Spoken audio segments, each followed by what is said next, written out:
안녕하세요. 그레이입니다. 나르시시스트와 관계를 유지하면서 나르시시스트와 함께 살고 있는 분들, 그들의 이기적이고 맥락 없는 자기중심적인 말과 행동에 상처받고 힘들어하면서도요, 이런저런 이유로 어쩔 수 없이 그 관계를 이어가고 있는 사람들이 있습니다. 저도 헤어지는 중이라고 말씀드렸는데요.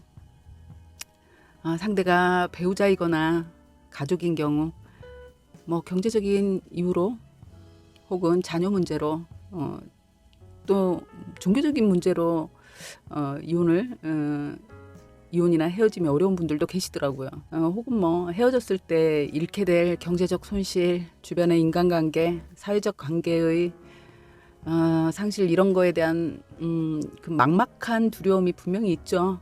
특히나 그 상대가 나르시시스트인 경우 보통의 남녀의 이혼과는 좀 다른 것 같습니다. 물론 저도 이혼을 안 해봐서 어떤 이혼이 데미지가 더 크다, 이렇게 단정적으로 말씀드리긴 어렵지만, 이들과의 관계는 조금 더 완고한 단절이 되어야 하기 때문에 그 준비하는 과정이 더 어려운 것 같습니다. 그리고 그 과정이 더 어려운 이유 중에 하나가요, 관계를 시작할 초반에요, 일반적인 연애를 해도 사랑과 감기는 속이지 못한다고 하거든요. 그렇게 티가 나는 건데, 이들은 초반에 그야말로 쏟아붓는 아주 폭풍 같은 사랑의 세레머니를 보여줍니다. 그러다 보니 그 상대는 그 사랑에 빠져 있는 그 모습이 보여지게 됩니다. 이미 가스라이팅이 되고 있는 과정이기 때문에 나르시시스트에게 집중하고 있게 되거든요. 그때부터 이미 중독이 되어가고 있는 거기도 하거든요. 그러다 보니 사람들에게 자신이 얼마나 사랑하고 있는지 그 사랑의 표현을 오바해서 하게 되죠. 그리고 얼마나 좋은 사람인지 굉장히 칭찬하게 되고, 내가 얼마나 사랑을 받고 있는지, 그러니까 과시하듯이 좀 과장해서 표현하고, 행복을 과장해서 행복한 척하고 그러게 됩니다. 그랬던 내가 이 사람과 헤어지겠다고 해야 하는 거거든요. 그걸 두려워하게 됩니다. 가장 걱정하고 두려워하는 게요, 이 사람과 못 살겠다고 해야 하는 거거든요. 이 사람이 나를 얼마나 괴롭히는지, 이 사람이 얼마나 나쁜 사람인지를 내가 설명해야 한다는 것에 대한 두려움이 있는 거예요. 주변 사람들에게 이해받지 못할 것에 대한 두려움이 굉장히 커집니다.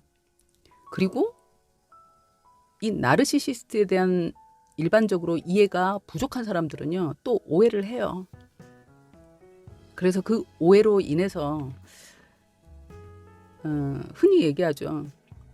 다 그놈이 그놈이고 구간이 명관이고, 이런 말로 그저 살다 보면, 남자와 여자가 살다 보면, 남남이 살다 보면 흔히 있을 수 있는 성격 차이, 뭐 이 정도로 치부해서 이야기하는 사람들도 많거든요.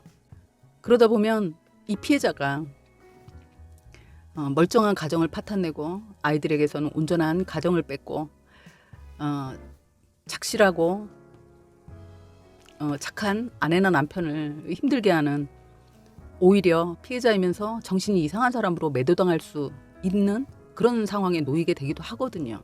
별난 사람으로 보여지게 되기도 합니다. 그게 이제 너무 이제 힘든 거죠. 살기 위해서 이 고통 속에서 벗어나는 것만이 살 수 있는 길이라는 걸 스스로 생각하면서도요, 본인 스스로도 지난 시간 자신이 사실은 전부 거짓말을 했던 것 같은 그 죄책감, 마치 무슨 죄를 지은 것 같은 그런 기분이 드는 거예요. 내가 사람들에게 사람들을 다 속인 것 같고, 그래서 혹시 내가 좀 노력을 하면 그가 다시 돌아올 수 있지 않을까, 변할 수 있지 않을까 생각해 보기도 하고요, 더 노력해 보기로 생각하게 됩니다. 지나온 시간에 자신의 삶을 스스로 모두 뒤집어 엎는 것으로 보여지는 불편함을, 차라리 그 불편함만큼 내가 노력해서 나를 바꿀 수 있다면 나도 행복해지고 그 불편함도 없을 테니, 똑같은 노력이라면 내가 나르시스트를 바꾸는 노력을 하자. 그런 생각을 하게 되는 게 아닌가. 그런데요, 그들은요, 자신에게 결정적 상황의 변화가 없는 한 절대 변하지 않습니다. 자신에게 문제가 있다고 생각하지 않기 때문이에요. 이런 모습은요, 일상에서도 우리가 흔히 볼 수 있습니다.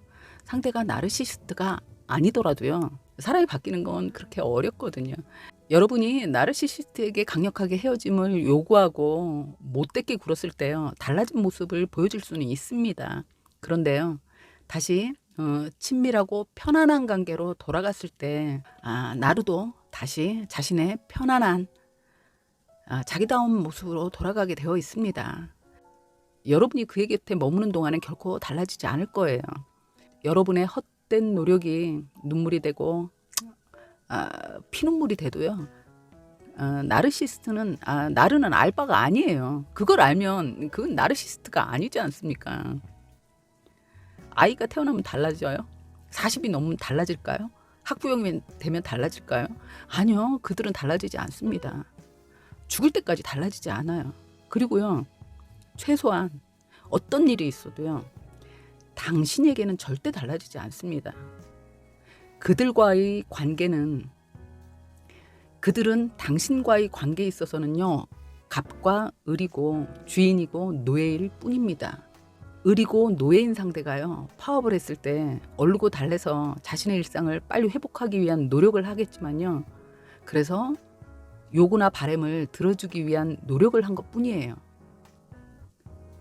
그런다고 노예나 을이 주인이 되고 갑이 될 수 있던가요? 아니거든요.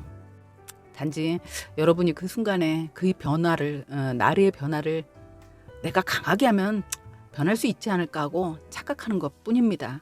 정말 중요한 건요, 이렇게 상대 나르가 바뀔 걸 기대하면서요, 그의 자기 중심적 요구에 맞춰주면서 사는 동안에 여러분도 환경에 익숙해지고 상대에게, 나르에게 익숙해지면서요, 의존이 깊어갑니다. 슬프지만요, 그것도 사실이에요. 나르를 바꾸기 위해서 노력하면서 살았다고 말하고 싶겠죠. 그렇게 생각하실 겁니다. 그런데 사실은요, 나르가 만들어 놓은 환경, 위치, 경제력에 의존해서 사실은 스스로 머물고 있는 거예요. 그리고 그걸 인정하는 게 정말 중요합니다. 만약에요, 나르가 공감을 보여주고 보통의 보편적이고 정서적인 사람으로 바뀔 수 있다는 믿음으로 살아왔다면요, 그래서 오직 사랑을 복구하고 싶다는 마음 하나뿐이었다고 하신다면요, 이제는 아실 거 아니에요. 절대 바뀔 수 없다는 거 아실 때가 됐잖아요. 못 바꿔요. 물론 현실적인 이유로, 물질적인 이유로 관계를 유지할 수 있습니다. 유지해야만 하는 사람들도 있어요. 성장기 자녀를 지켜주기 위해 머무를 수 있습니다. 아이들을 어떻게 키워요? 돈 없이 어떻게 키우겠습니까? 종교적, 문화적 이유로 지켜야 할 수 있어요. 그게 나의 자존감보다 더 중요한 사람들 있습니다. 그러니까 목숨을 버리고 자폭하는 테러를 하잖아요. 중요한 건요, 어떤 이유로 나리의 곁에 머물든지 간에 여러분이 머무는 이유를 자기 자신에게 설명해 주셔야 한다는 거예요. 설명해 주셔야 합니다. 피해자로 억울해하고 분해하면서 그렇게 살고 있어서는 아무것도 변화시킬 수가 없거든요. 스스로의 무기력을 점점 가속화시킬 뿐입니다. 이렇게 나를 억압하고 억울하게 만들고 분하게 하는 이 나르시시스트 곁에 머물 수밖에 없는 이유를 자기 자신에게 이해시켜야 합니다. 그 순간부터 여러분은 피해자가 아니라요, 생존자로 살아남을 수 있는 힘을 기를 수 있게 되거든요. 그래야 한도 끝도 없이 무너지기만 하는 그런 자기 자신을 지킬 수 있는 힘을, 생존자로 살아남을 수 있게 하는 힘을 남길 수가 있게 되는 겁니다. 어쩔 수 없이 족쇄가 채워져서 살고 있는 게 아니라요, 여러분의 필요에 의해 자신의 결정으로 머물고 있다는 경계의 설정을 했을 때요, 마음이 다치지 않도록 지켜나갈 힘이 생길 수 있습니다. 여전히 생활 속에선 그렇게 한다고 해도 여전히 생활 속에서 갈등이 생기거나 특별한 이유 없이 나르시시스트가 싸움을 걸어올 거예요. 맥락 없이 더럽고 치사한 방법으로 싸움을 걸어오고 그러겠죠. 그런데요,